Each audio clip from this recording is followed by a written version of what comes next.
po tayo sa Boybiz Corner at sa wakas, ang inyong po paghihintay ay sulit na sulit, mga kaibigan. Kasama po sa inyong pananghalian, mga kaibigan.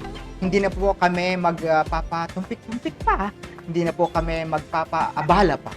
Mga kaibigan, walang iba kundi ang ating pong kaibigan. Let's welcome Ice Seguerra. Magandang tanghali sa iyo, Ice. I am so sorry. I have very, very bad sleeping habits. So, Ay, ganon. Mas oo, mapapakiramdam talagang,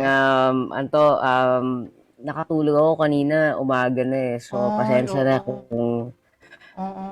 hindi ako nagising sa alarm ko ngayon. Nakatulog ako mga anong oras na ba? After breakfast na ako nakatulog kasi pasensya na dito, boy. It's alright. Oo, it's alright. At least kapiling ka namin. Ngayon kasi, gusto namin itanong sa iyo, Aiza, hindi na kami magpapatumpik-tumpik pa. Kumusta ka ngayong pandemya? Ibig sabihin, yung personal muna, yung personal life mo, kumusta ngayong may pandemya? Okay lang. I mean, I think, we can't really say we're all feeling yay. Kasi, of course, in the pandemic, everything stopped. I really miss, the normalcy of my life, of going back to work, of just being able to really function normally. So, yeah. Okay lang. Getting by. Sa professional life mo naman, ano ang epekto ng pandemic? Siyempre, lahat tayo, no? Hindi lang... Oh, yeah. Oo. Ano ang epekto sa'yo? Affected, I think. Of course, I lost a lot of work, especially the first few months, right after the lockdown last year. Talagang, syempre, di ba, alam mo naman sa trabaho natin, the boy talagang, di ba, ang schedule natin is, di ba, usually 6 months prior, booked na yan, di ba? Mm-mm. So, lahat yun, imagine mo, canceled. So, it took I took a hit, a big hit. Like, savings and everything, it's, talaga siya. Until now, I'm still recovering. I can't even recover yet kasi pa rin eh. Right now, it's just enough to basically, make ends meet. Mm-mm. So, dahil meron ding trahedyang nangyari sa pamilya mo, kamatayan ni Tatay Dick, no? Kumusta ka na Yeah. ngayon after his passing? Ano ang paano ka nakaka-adjust ngayon sa pagpanaw ng tatay mo? What's nice naman about with what happened with my dad, I mean, of course, the family is very sad that he passed away.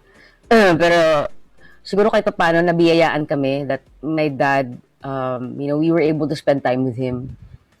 Mhm. Hindi gaya ng mga namatayan, especially nitong COVID, no, na talagang pagkapasok sa ospital, hindi nila nakita, and then lumabas, wala na, hindi nila naburol.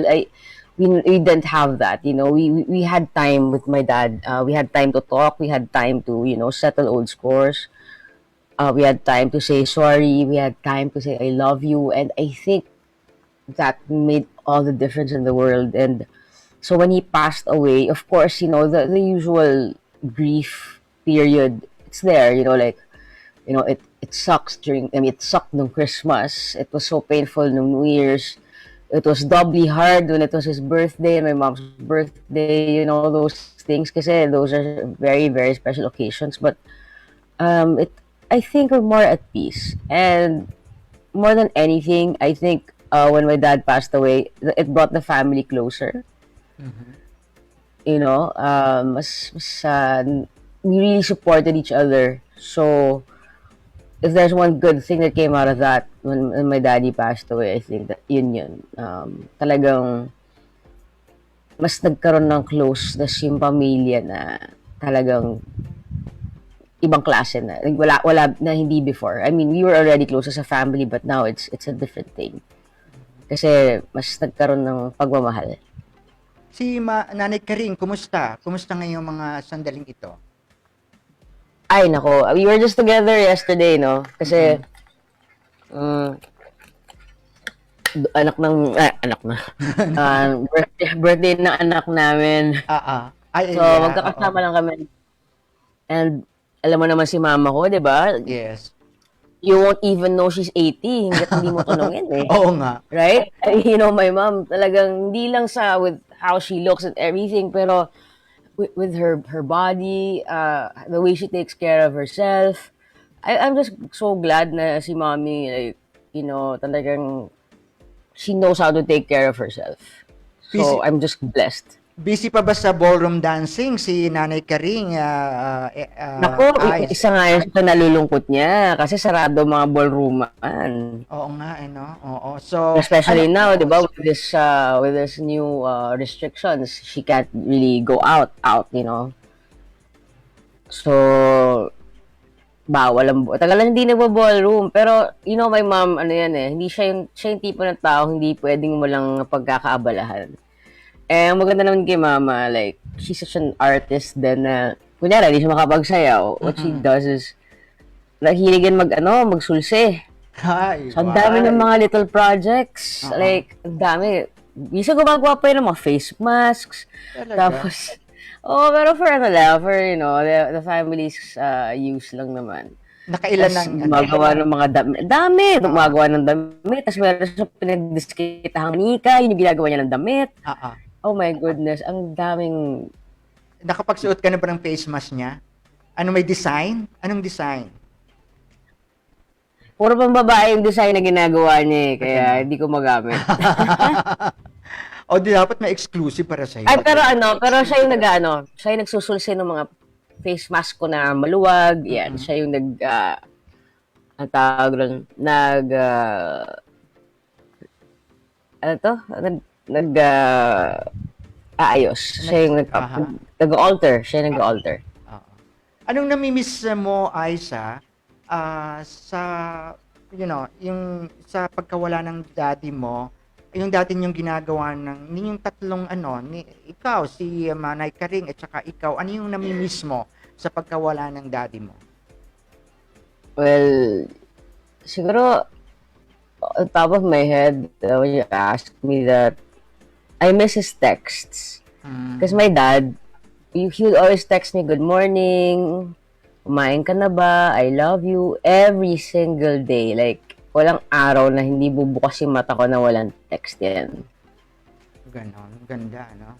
Ganun yun. So, of course, you know, I miss having him around, like, you know, every time we'd have these family gatherings, ganyan. But, siguro that's one of the things that I shared with my dad. Kasi, nangyari lang yun siguro a few years before he passed eh. Hindi siya talaga regular occurrence na before bata pa ako gano'n. Hindi siya gano'n eh. Nangyari lang yun siguro mga 3-4 years bago siya mamatay. So, parang it was something so new. You know, that I'd get a text from him every day. And then, wala naman siya, magtatampo pa yan, ba't di ka nag-text back sa akin? Alam mo, nakakatuwa. So, yeah, I miss that. I miss that.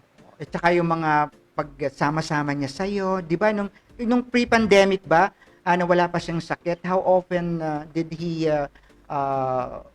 go around with you, like what they used to do with Nanay Karing na sumasama sa'yo? Sa when he wasn't sick pa at that time, hindi pa siya sakit, wala pa siya sakit noon, talagang he was very active, like, every gig. And I make it a point naman na every gig they're there. Kasi sumasama loob nila sa akin kapag, yan eh, point of yan eh, sama ng loob nila sa akin kapag kunyari nagigig ako, tapos hindi ko sila nasasabihan. Sabihin nila, bakit gano'n? Hindi mo na kami sinasabihan. So, ayoko sumasama kasi loob sa akin ng mga magulang ko eh. So, talagang, lagi yan kapag sumasama sila. Even nung time na medyo hindi na siya okay noon, nung nakakalakad pa siya, nung he didn't really need that much care pa. In terms of, yung paglalakad and everything, he'd still go. Ikaw ay isang artist, no? Composer ka rin, kumakanta ka rin. Ikaw ba ay nagkaroon na ng pagkakataon na igawa ng kanta ang nanay at tatay mo, ang mga magulang mo, mayroon ka bang binabalak kung sakali na i-compose ng kanta ng piece of art ang nanay at tatay mo? Actually, when my dad passed away, I was able to write dalawang, I can't even call them songs yet kasi they're just lyrics. Although yung isa, naibigay ko sa isang sikat na manunulat, si Junji Marcelo. And he was able to make music out of it. So, actually, it's ready for recording anytime. The other one naman, it's still in the works. Kasi bagay na bagay yon, nakikita ko na bagay sa'yo bilang anak, bilang singer, no? Magiging masyadong filial, no? Yung talagang buhat sa puso. Touching, sa palagay ko yun touching. So, maghihintay ako nung creation mo na yon na mai-translate mo into a record or into something like musical piece. Thank you. Sige. Let's make that happen. Yeah, oo. So, yun nga, ngayong mga panahon ito, ano ang mga pursuit mo, Aiza? Dahil nga, parang everyone is lost, no? Lahat, yung adjustment ang hirap-hirap, lalo na sa mga artista na tulad mo, sa mga artist na tulad mo. Ano mga hindi mo nagagawa ngayon na gusto mong gawin talaga na, bakit ba may ganito? Gusto kong gawin ito. Na talagang matindi yung iyong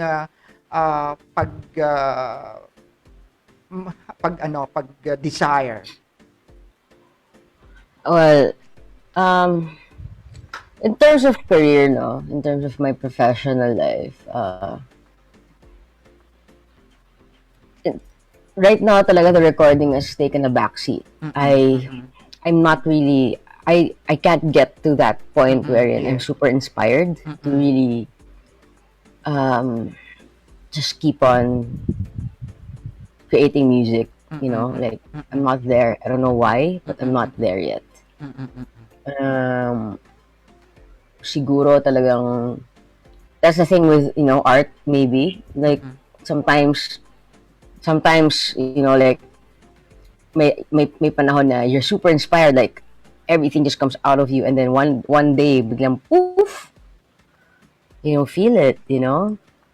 Pero right now, what I feel like, I think my energy is talagang, I am directing all my energy towards is really directing. I enjoy it so much. I love it so much. Like any chance na I get to direct, whether a show or an event, I would do that because I really enjoy it.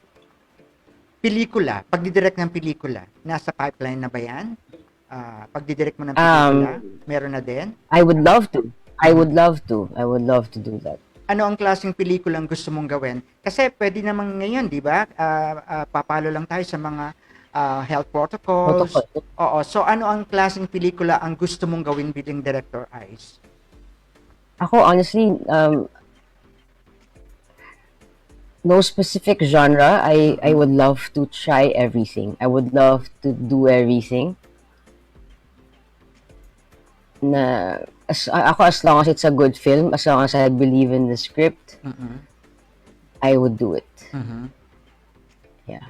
Iyan ba yung magiging kumbaga fulfillment nung iyong mga frustration ng mga papel na gusto mong gampanan noon na hindi naibigay sa iyo sa pagdidirect mo bibigay ngayon yung iyong mga mga frustration din, kung matatawag yun na frustration, Ice?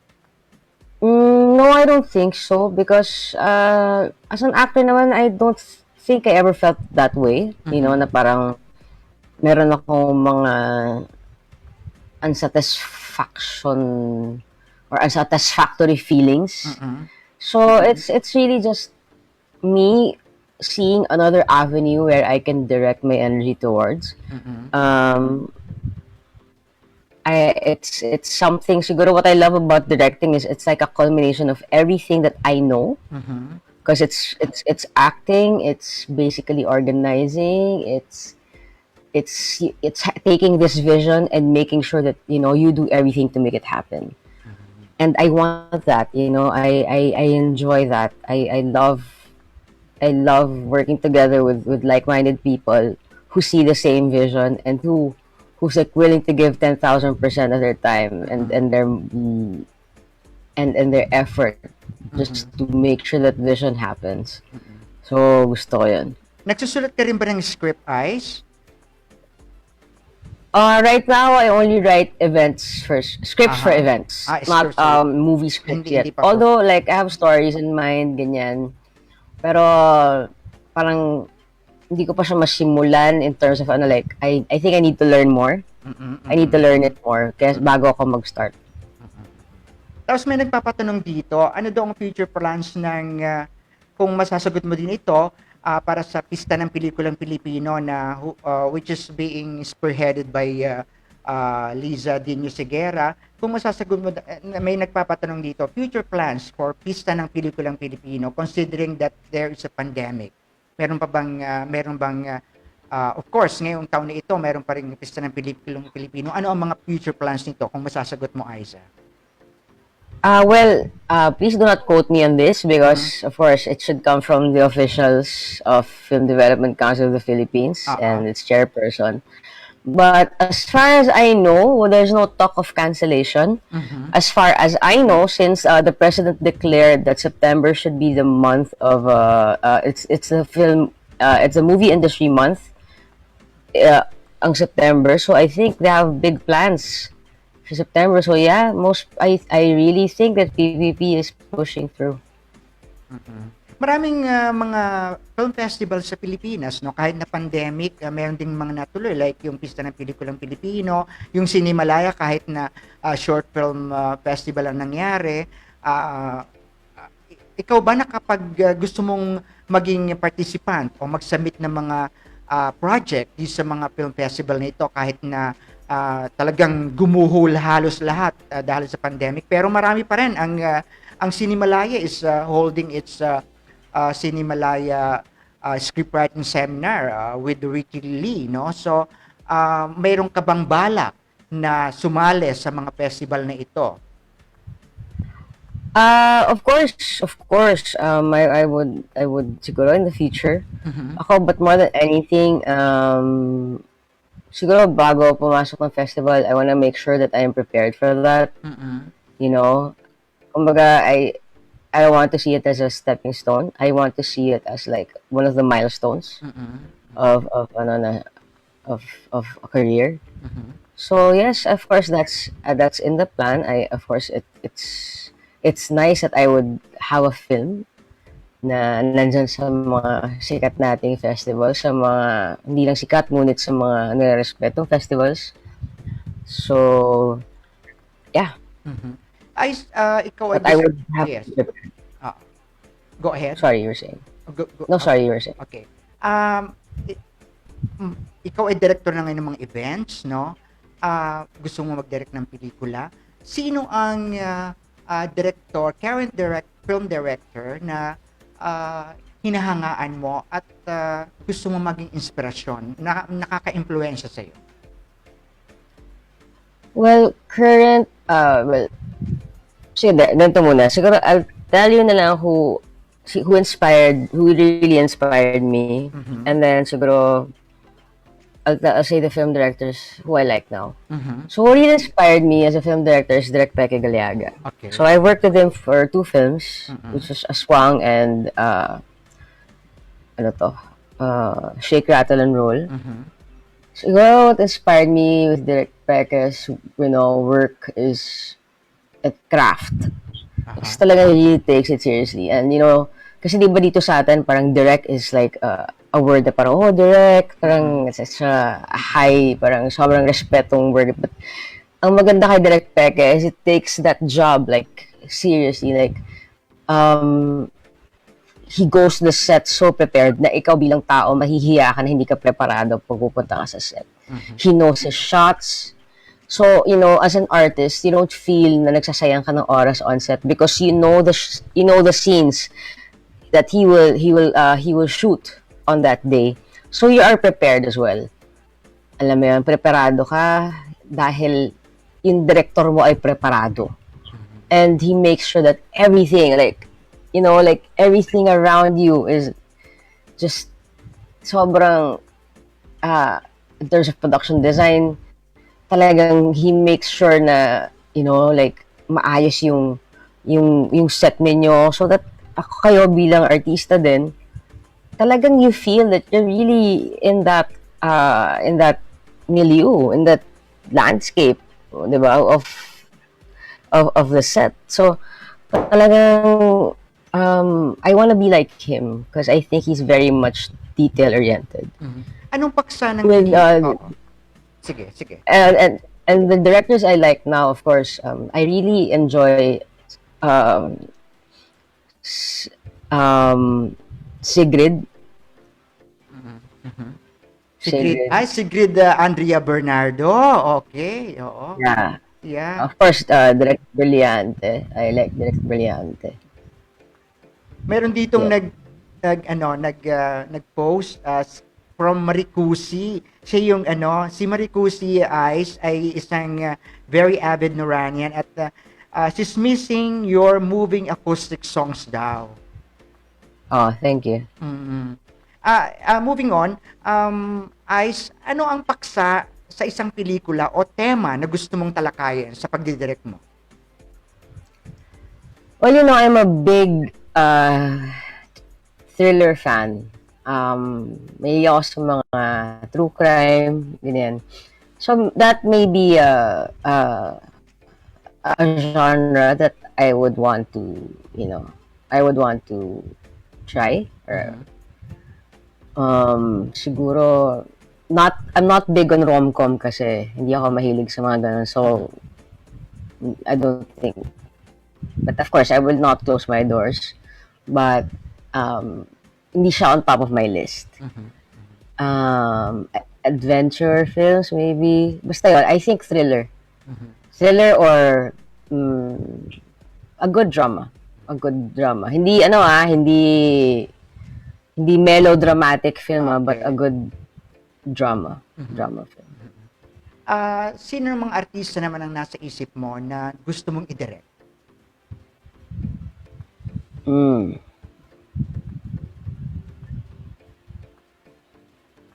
Nag-isip Right si Ice. now? Oo. Biglang binato natin yung question. Oo. Hirap mag-isip na artista bagong gising ako. Si Lisa Dino ba i-direct mo kung sakali? Actually, nag-uusapan namin yan. Isa kasi sa mga original plans namin, Lisa, is like, we really want to be a tandem, no? Kumbaga, she will produce and I will direct. So that's gonna be like our, you know, produced by Liza Dino, directed by me. Pero And hindi then siya- she writes as well, si Liza. She really writes. So, hindi ano ba? bilang artista. wala akong maisip na artista. Wala pa. On top of my head, siguro, like, can you give me names? Bea Alonso. Anong masasabi mo? I want the more indie ones, siguro. The Mercedes Cabral, may bago yung indigenous actress, yung si Payalong, May Payalong, something like that. Diba yung nasa Tanaka's wife? Yes. Ano yan? Good, Oo. At saka start siya ngayon sa yung Montanosa Film Festival sa Baguio. Oo, isa Ako siguro, I mean, I would love to direct, of course, like, you know, the Bea Alonsos and and the other amazing independent actors. Pero, minsan kasi I get amazed with films na hindi, kasi dito sa atin, sa Pilipinas, we're so personality-driven. Our films are so personality-driven. And sometimes you lose the story when it's like that. Laging, yung bida, yung bida kasi si ganito. And nawawala, it should be the story that's the bida eh. Hindi yung artista dapat yung bida eh. So sometimes it's better to, put a new one there so that it works. So that the movie is the king. The story is king. Kasi kapag ang laking name ng artistang ilalagay mo dyan, it's sometimes it's to the detriment of the story. I mean, yes, magaling yung artista, but you know, when you put, let's say,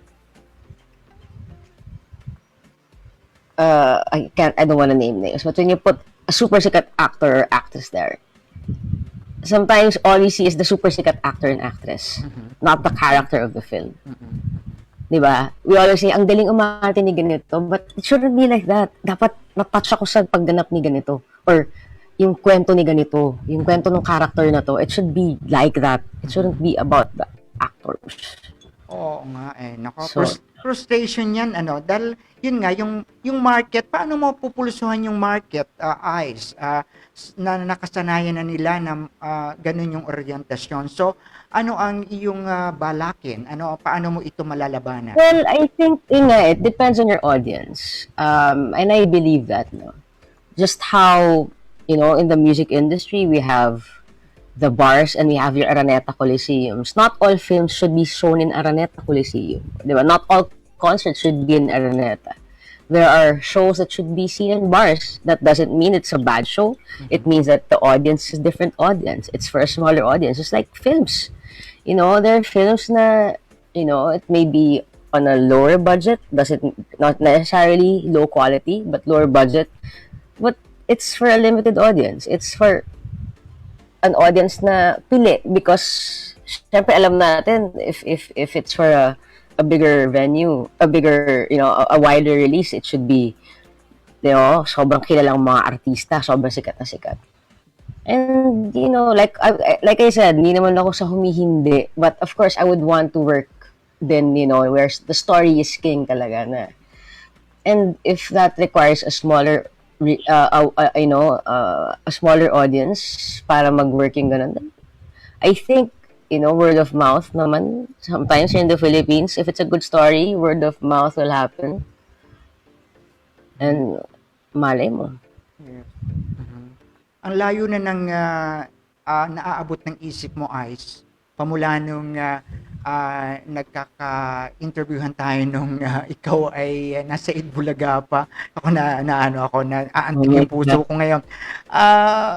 Ano yung naalaala mo pa ba yon? At ano ang mga bagay? Oh, yeah. Yes. Yes. Siyempre naalala ko yun eh. You're one of the few people na talagang ever since bata ako, you've been constantly like interviewing me. So, and of course, you know my family as well. So, yeah. Yeah, magkababayan pa tayo. Nako, kami po ni Ice, lagi kami, pag sa Kalawag po, lagi kami magkasama niyan. Magsushare sa Kalawag, pa uwi. Lalapag ako ng Lopez. Sa diretso na sila sa Maynila nila, Tito Dick at saka ni Tita Karing. Ice, meron ditong question si Maricusi yung Noranyan. Would you include Miss Nora Honor to be part of your film genre? Yes, you know why? Because for me, si Ate Guy, she's one of those actresses really immerses dun sa character.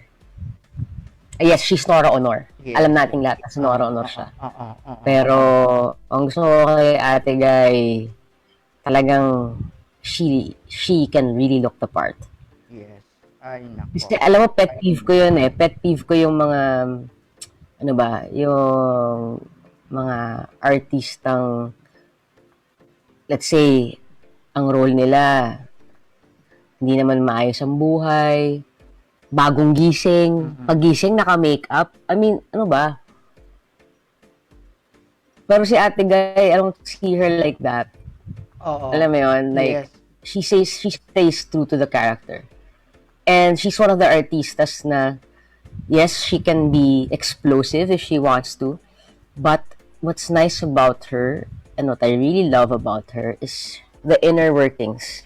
And siguro yun, when I do my film, I want the inner workings to come out. Alam mo yun, ayoko lang, kasi sa Philippines, very didactic tayo, very salita.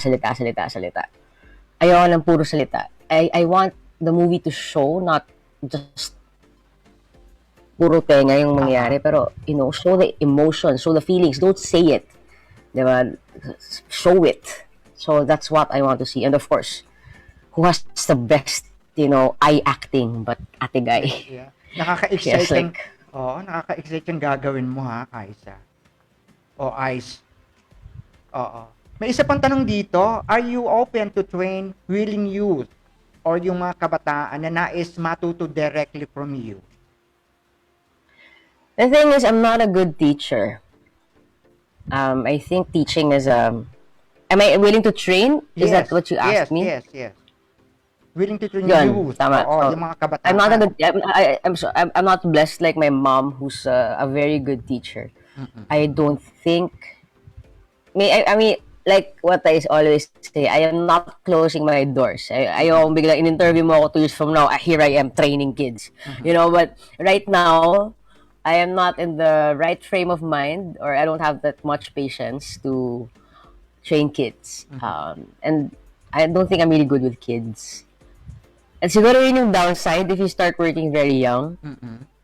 Parang meron din talaga siyang effect sa'yo.